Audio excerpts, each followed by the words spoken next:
Hello and welcome to Languages.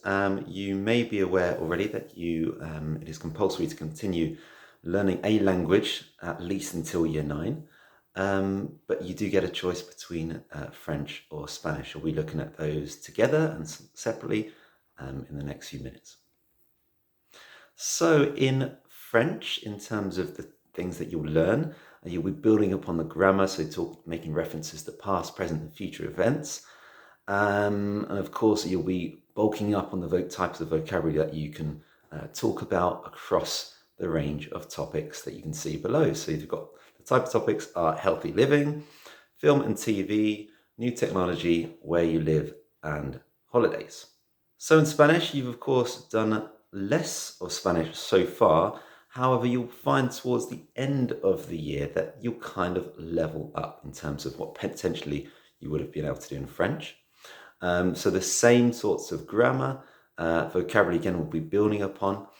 And the topics that we've got there are me and my family, where I live, free time activities, food and having a conversation in a cafe, and holidays as well.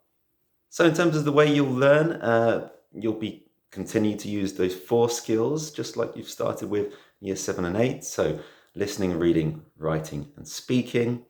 Across a range of different activities, lots of competition, of course, amongst the group, as always, that you will be working independently a lot of the time, but sometimes we will ask you to work in pairs or in groups when it's appropriate.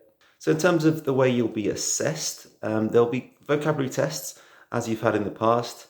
At the end of each of the topics that we've just mentioned, there may be end of unit tests as well. Classwork and homework is monitored as always, and then at the end of some units you'll be asked to do a 40 to 90 word written task in which you'll show off all the things that you've learned. So in terms of moving beyond year 9 and then to GCSE, at GCSE it's considered an attribute by lots of employers, universities as well, as an important subject to make you a well-rounded person.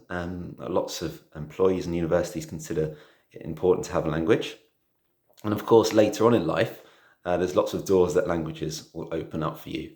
And it'll be a shame in some ways to close those doors, especially if you're enjoying languages at this stage. There's lots of careers that languages can open you up to as well. We've just mentioned a few down there. In terms of the requirements, well, as you know, it's compulsory to do a language, and we definitely encourage you to choose a language that you enjoy the most right now. Any more information, please speak to your teacher at school, and I hope we've managed to cover the main points today. Gracias, merci, goodbye.